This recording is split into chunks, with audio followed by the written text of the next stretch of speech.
ટીનાબેન ગાંઠિયા હરખા કરો કે ગોળ નથી થતા, જરીક તો હરખા કરો કે ખવાય એવા. હું તો જો ઇન્સ્ટાગ્રામ ની રીલ માં વાયરલ થઈ જાવ ને ઈ હાટું કરું છું.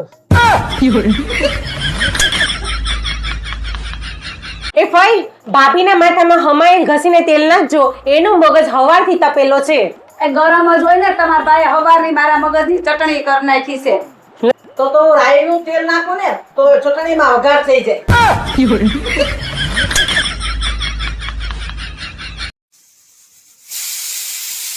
તને કહું, આ કુકરમાં સીટી વાગે બે ત્રણ, ઈ તને ખબર છે એનું કારણ? આપણને કઈ ખબર નહીં, આપણે રાંધવાનું કામ ખાલી. તમે ક્યાં એક વારમાં કોઈનું સાંભળો? તમને કહું, હા. એક સવાલ પૂછું તમને. પૂછ નહીં.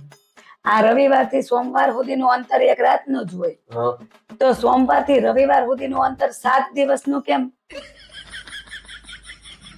ખબર છે? આને તો નહીં જ ખબર હોય. તમને ખબર હોય ને તો તમે કોમેન્ટ કરીને જવાબ આપજો.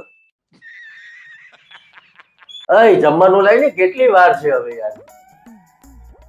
શું બનાવ્યું?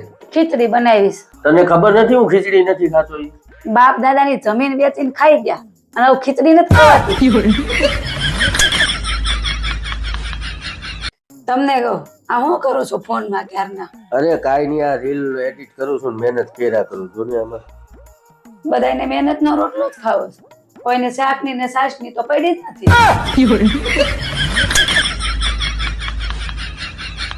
તમને કહું, હા, તમને ખબર છે પત્નીના નસીબથી જ પતિ પાસે પૈસા આવે.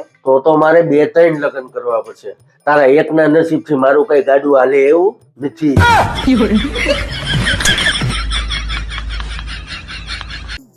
ઓય તમને કહું, અહીંયા હાલો તો. શું છે? હું તમારા બાને જ્યારે પગે લાગુ ને હા. ત્યારે ઈ મને એક જ આશીર્વાદ આપે હા. કે તમારા જેવી વહુ તમને મળે. મને એ નથી ખબર પડતી કે તમારા બા મને આશીર્વાદ આપે છે કે શ્રાપ આપે છે. તને કહું, હું આજે શુકરનો જુગાર રમવા જાઉં છું, એટલે તું મને ચાંદલો અને આરતી કરી દે મારી.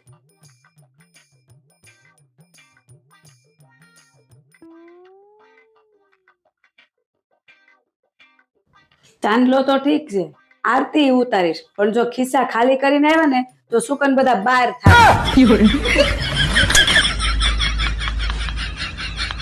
તમને કહું, હા, એક વાત પૂછું? બોલ ને. એવું શું છે જે પત્ની પોતાના પતિને ક્યારેય ન આપી શકે? જો એના બાપનું ઘર છોડી અને સાસરે આવી શકે, સાસરે આવીને બધાય કામ કરી શકે, બધા હારે હળી મળીને રહી શકે, પણ એ પોતાના પતિને છે ને ક્યારેય શાંતિ ન આપે.